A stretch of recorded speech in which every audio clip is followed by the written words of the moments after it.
الحمد لله نحمده ونستعينه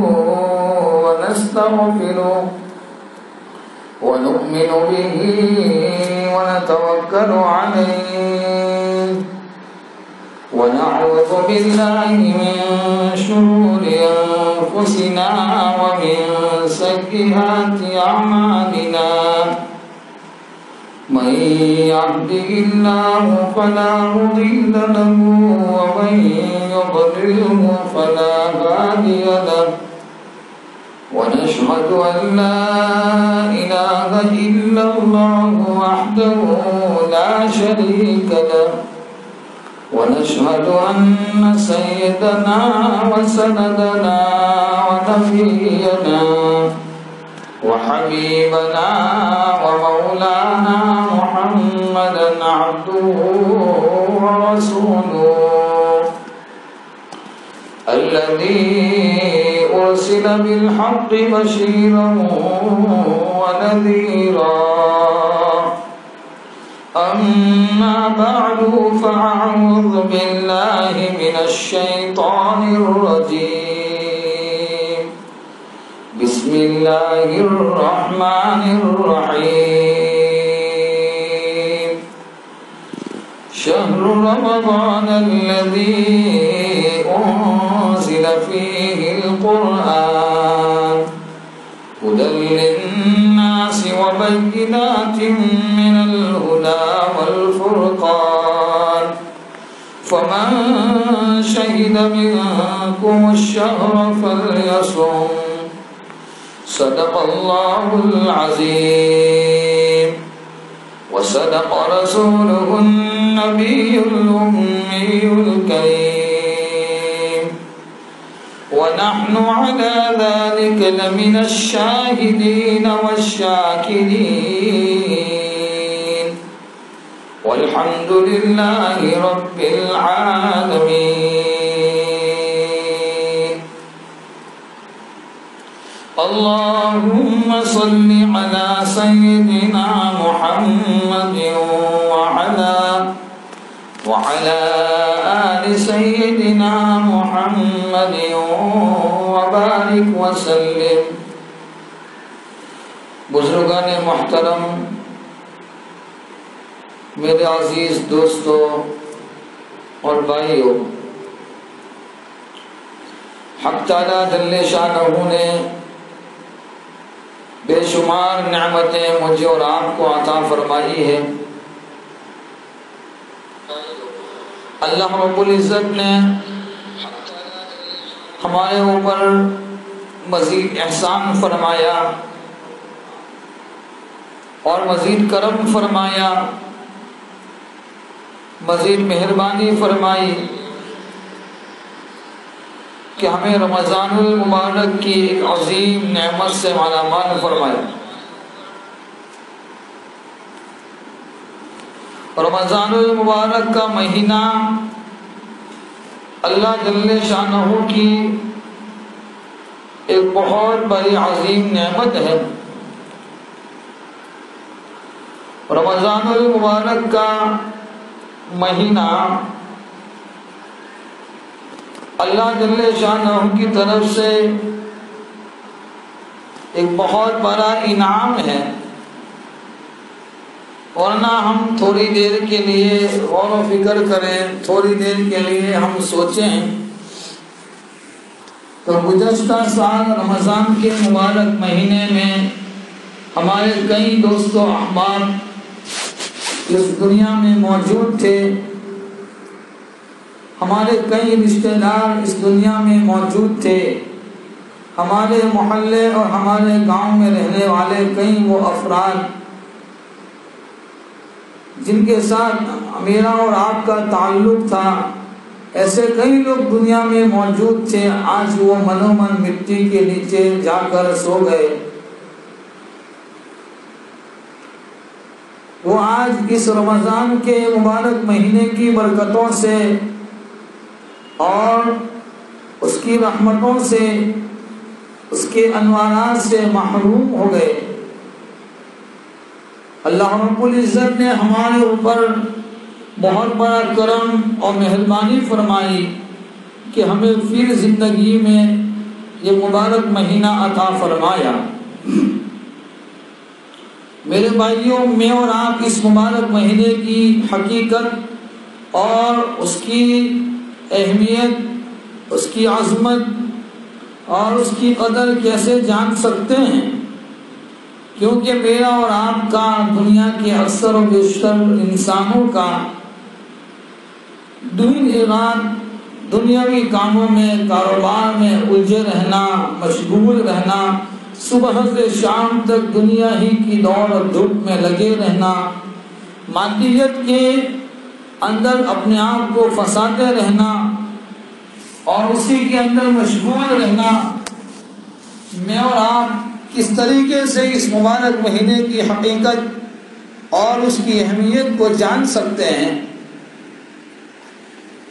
اللہ رب العزت ہی اپنے ہی فضل سے ہمیں اس مبارک مہینے کی اہمیت اور اس کی برکتوں سے مالا مال فرمائے۔ حدیث پاک میں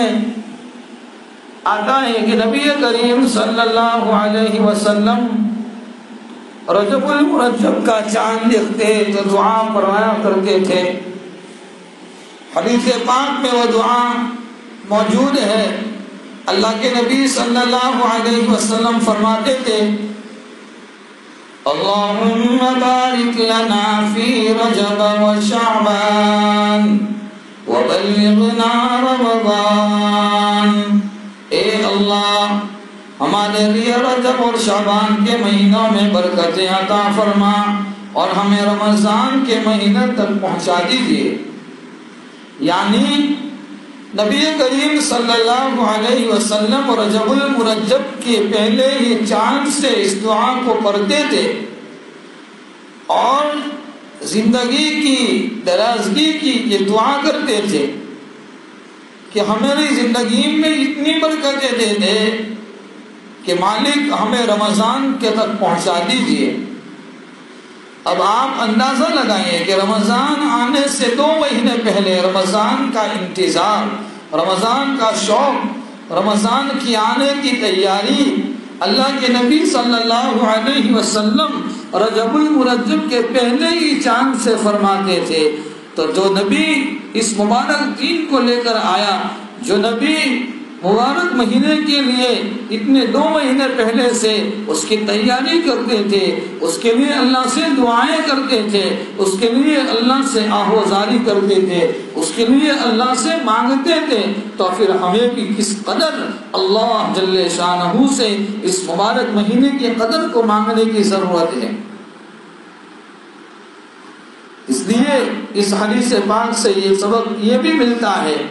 کہ اگر کوئی آدمی اس نیت سے اپنی زندگی میں بڑھوتری کی دعا کرے کہ اللہ میری عمر میں اضافہ ہو جائے، میری زندگی میں بڑھوتری ہو جائے، تاکہ میں اس مبارک زندگی کو میں اللہ تیرے ہی مرضی کے مطابق صحیح استعمال کر سکوں، پھر وہ آخرت میں مجھے کام آئے، تو پھر زندگی کے اضافے کی یہ دعا کرنا اس حدیث مبارکہ سے ثابت ہے۔ لہٰذا ہمیں بھی یہ دعا مانگنی چاہیے، اے اللہ میری عمر میں، میری زندگی میں، میری لائف میں اتنا اضافہ فرما دے کہ میں اس میں آپ کی رضا کے مطابق کام کر سکوں، اور جس وقت میں آپ کی بارگاہ میں پہنچوں تو اس وقت آپ کی رضا کا مستحق بن جاؤں۔ لیکن میرے بھائیوں، جو لوگ اس روئے زمین پر اس طریقے کی دعا نہیں مانگتے بلکہ یوں کہتے ہیں، اے اللہ ہم تو اس دنیا کی زندگی سے تنگ آ چکے ہیں، پریشان ہو چکے ہیں، حالات سے دو چار ہو چکے ہیں، ہمیں تو موت دے دے، تو اس طریقے کی دعا مانگنا یہ منع فرمایا گیا ہے۔ ہمیں ایسی دعاؤں سے اپنے آپ کو بچانا چاہیے۔ موت کی تمنا کرنے سے نبی کریم صلی اللہ علیہ وسلم نے ہمیں منع فرمایا ہے۔ کیا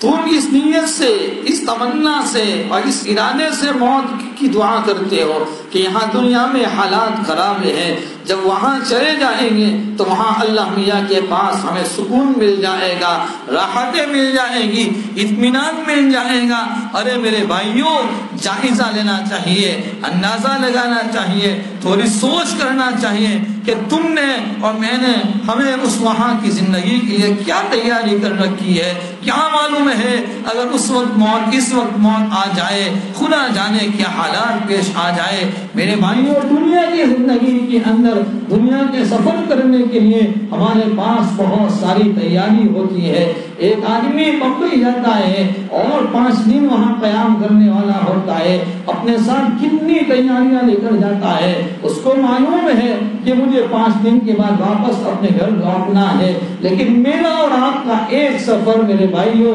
ایک ایسا لمبا سفر ہونے والا ہے جس سفر کے بعد کبھی واپسی نہیں ہے، جس سفر کے بعد کبھی لوٹنا نہیں ہے۔ اس سفر کے لیے میں نے اور آپ نے کیا تیاریاں کی ہے، کیا تیاریاں کی ہے کہ ہم اس نیت سے ہم موت کی تمنا کریں۔ ہمارے پاس کوئی توشہ نہیں، ہمارے پاس کوئی تیاری نہیں ہے۔ ہمیں تو ہر وقت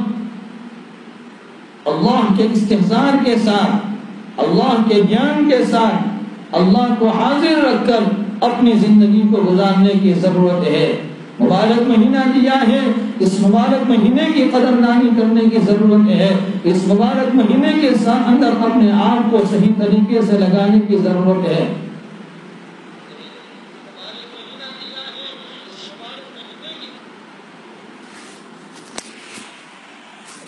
میرے بھائیوں،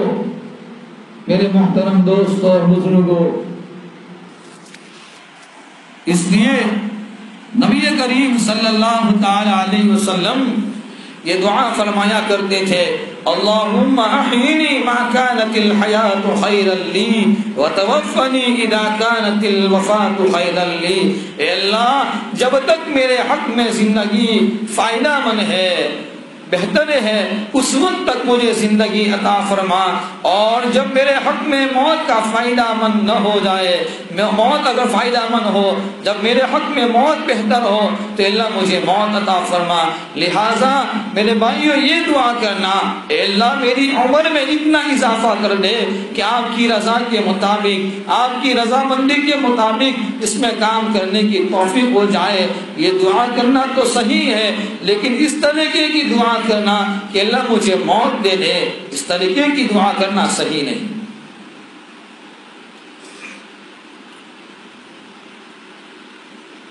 قرآن کریم میں اللہ تعالیٰ فرماتے ہیں، وَمَا خَلَقْتُ الْجِنَّ وَالْإِنسَ إِلَّا لِيَعْبُدُونَ،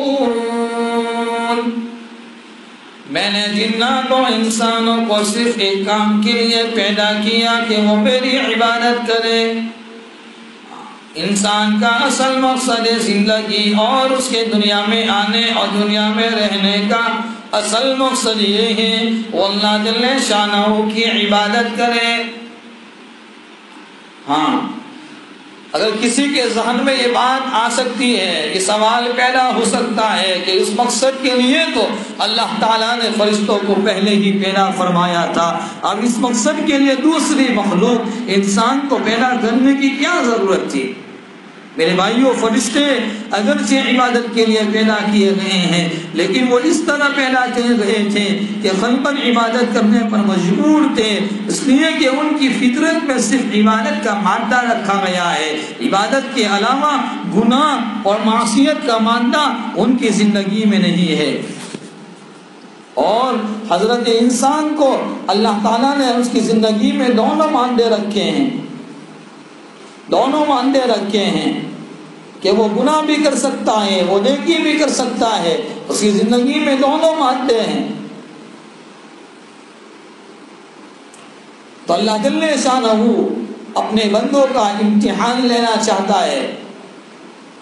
اس کا ایگزام لینا چاہتا ہے، اس کی پریکشا لینا چاہتا ہے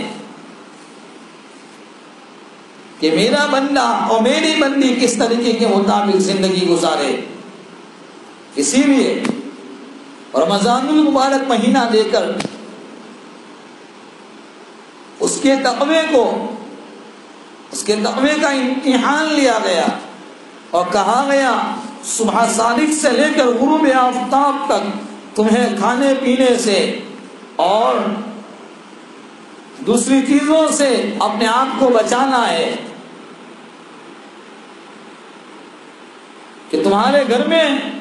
کھانے پینے کی چیزیں ہمارے گھر میں موجود ہے، کھانا کھا سکتے ہیں، پانی پی سکتے ہیں، ساری چیزیں حلال ہے، کوئی روک ٹوک کرنے والا نہیں ہے، کوئی ہمیں منع کرنے والا نہیں ہے، لیکن کہا گیا رک جاؤ کہ ہم تمہارا امتحان لینا چاہتے ہیں، تمہارا ایگزام لینا چاہتے ہیں کہ تم اس 12-15 گھنٹے کے اندر اپنے آپ کو کس طریقے پر ڈالتے ہو۔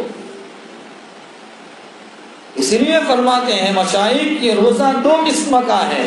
ایک تو وہ روزہ ہے جس میں رمضان کا مبارک مہینے کا روزہ آ گیا جو 12-15 گھنٹے کا صبح صادق سے لے کر غروب آفتاب تک کا روزہ، ایک روزہ وہ ہے میرے بھائیوں جو انسان کے بالغ ہونے سے لے کر اس کی موت تک کا روزہ ہے۔ جس طریقے سے یہ روزہ کہ اس میں اس کا امتحان لیا گیا کہ کھانا حلال تھا، پانی پینا جائز تھا، حلال تھا، پھر بھی اس کو بچایا گیا، اس کو روکا گیا، اس کو منع کیا گیا۔ اب دیکھنا چاہتے ہیں کہ میرا بندہ کہ تیرے اوپر حرام کی غذا کھانا، سود کھانا حرام ہے، رشوت لینا حرام ہے، زنا خوری کرنا حرام ہے، شراب پینا حرام ہے، بدکاری کرنا حرام ہے، بدنظری کرنا حرام ہے، جھوٹ بولنا حرام ہے، یہ سارے گناہ تیرے سامنے موجود ہے، ساری چیزیں تیرے سامنے موجود ہے۔ کیا تو اپنے بالغ ہونے سے لے کر تیری موت تک کیا اس لمبے روزے کے اندر تو اپنے آپ کو کس طریقے سے ڈالتا ہے؟ اس لیے یہ مبارک مہینہ مجھے اور آپ کو جو ملا ہے، اس مبارک مہینے کے اندر صرف میں اور آپ یوں سمجھے کہ رمضان کا روزہ اور صرف رات کی تراویح پڑھنے بات ختم ہو گئی، نہیں میرے بھائیوں، اس مبارک مہینے میں ان 2 عبادت کے علاوہ دوسری بہت ساری عبادتیں شامل ہے۔ اس مبارک مہینے میں سب سے بڑا اہم کام ہمیں یہ کرنا ہے کہ حد الامکان جہاں تک ہو سکے پورے طور پر اپنے آپ کو گناہوں سے بچانا ہے، پورے طور پر گناہوں سے بچانا ہے۔ اور کس طریقے سے بچانا ہے کہ تم نے جو چیزیں جائز تھی، حلال تھی، اس سے اپنے آپ کو تو بچایا ہے، لیکن جو غیبت کرنا، جھوٹ بولنا، گناہ کرنا، یہ ناجائز اور حرام کام تھے، تم نے اس سے اپنے آپ کو نہیں بچایا۔ تو ہمیں ہمیشہ ان چیزوں سے اپنے آپ کو بچانا ہے۔ تو رمضان میں جہاں تک ہو سکے گناہوں سے اپنے آپ کو بچانا ہے۔ دوسرے نمبر پر زیادہ سے زیادہ قرآن کریم کی تلاوت کا اہتمام کرنا ہے، زیادہ سے زیادہ قرآن کریم کی تلاوت کا اہتمام کریں، کم سے کم اپنے رمضان کے اس مبارک مہینے کا اتنا شیڈول اور اتنا نظام بنایا جائے کہ ہمیں ان وقت میں یہ کرنا ہے، یہ کام کرنے ہیں، قرآن کے پارے اتنے پڑھنے ہیں، اتنی مرتبہ استغفار کرنا ہے، اتنی مرتبہ کلمہ طیبہ کا ذکر کرنا ہے، اتنی مرتبہ درود شریف کے پڑھنے کا اہتمام کرنا ہے، غریبوں کی مدد کرنا ہے، محتاجوں، مسکینوں، یتیموں، بیواؤں کے ساتھ ہمدردی کرنا ہے۔ یہ صبر کا مہینہ ہے، یہ ہمدردی کا مہینہ ہے، یہ تقوی کے حصول کا مہینہ ہے۔ جو 11 مہینہ گناہ کرتے کرتے اپنے دل کو بگاڑ دیا ہے، گناہ کرتے کرتے اپنے دل کو میلا اور گندا کر دیا ہے، گناہ کرتے کرتے اپنے دل کو ناپاک کر لیا ہے، اب یہ رمضان کی برکتوں سے، رمضان کے انوارات سے، روزے کی برکتوں سے، تراویح کی برکتوں سے، قرآن کی برکتوں سے، ذکر و اذکار کی برکتوں سے اور اس کے انوارات سے اپنے دل کو ایسا مزین اور ایسا پاک اور صاف کرنا ہے جس کی برکت سے ہمیں اپنی زندگی میں اتنا تقوی حاصل ہو جائے، اتنا اللہ کا ڈر حاصل ہو جائے، اتنی پرہیزگاری ہو جائے، اتنا اللہ کا دھیان پیدا ہو جائے کہ جس طریقے سے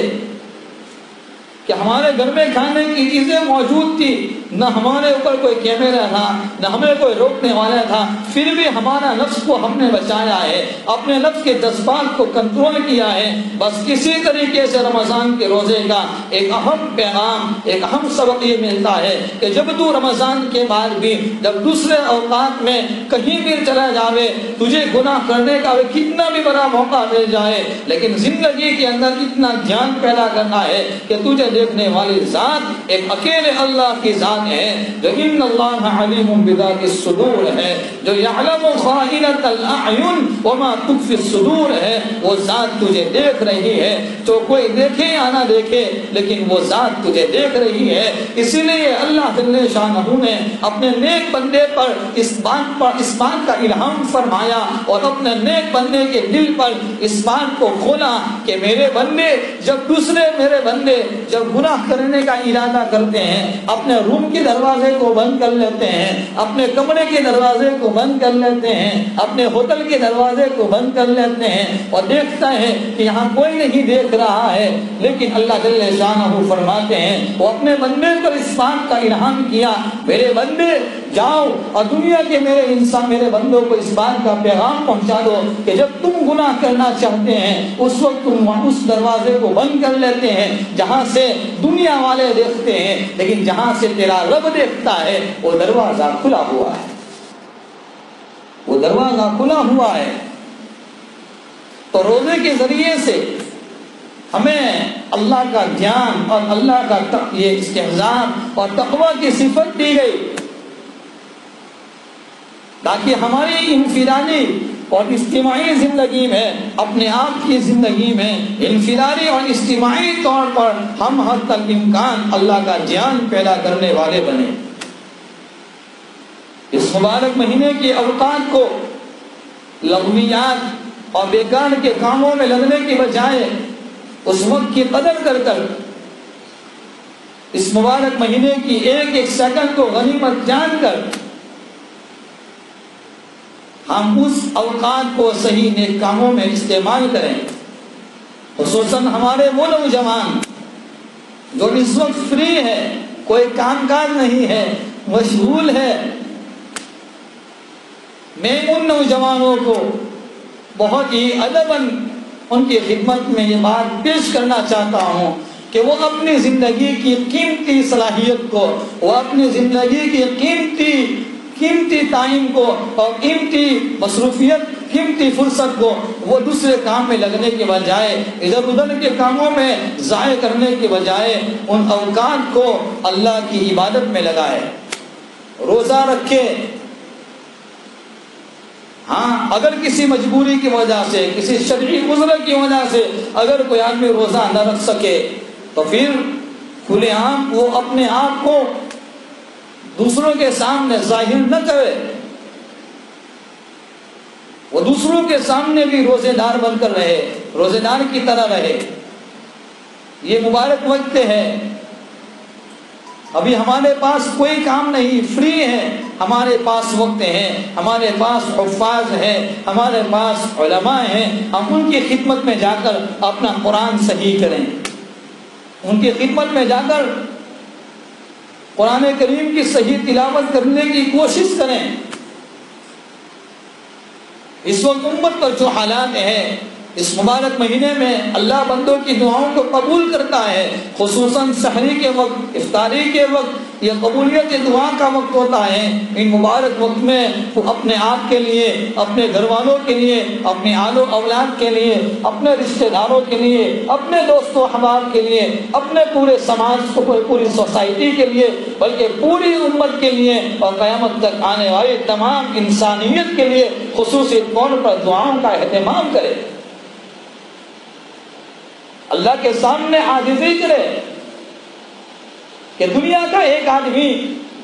ناراض ہو جاتا ہے، اپنے گھر کی دروازوں بند کر لیتا ہے، دنیا کا بادشاہ ناراض ہو جاتا ہے، اپنے دربار کو بند کر لیتا ہے، بادشاہوں کا بادشاہ ہم سے ناراض ہو گیا، ہماری مساجدیں بند ہو گئی، ہمارے مدارس بند ہو گئے، ہماری خانقاہیں بند ہو گئی، ہمیں اللہ والوں کی صحبت میں بیٹھنے سے ہم اس مبارک مہینے میں محروم ہو گئے، پھر بھی ہمارے دلوں کے اندر وہ بے چینی، وہ دلوں کے اندر وہ فکر ہماری زندگیوں میں نہیں آئی کہ میرا اور آپ کا رب ہم سے ناراض ہو چکا ہے، جس نے اپنے گھر کے دروازے بند کر لیے ہیں، پھر بھی ہم اللہ کے سامنے آہوازاری کرنے کی بجائے ہم فضولیات کے کاموں میں لگے ہوئے ہیں،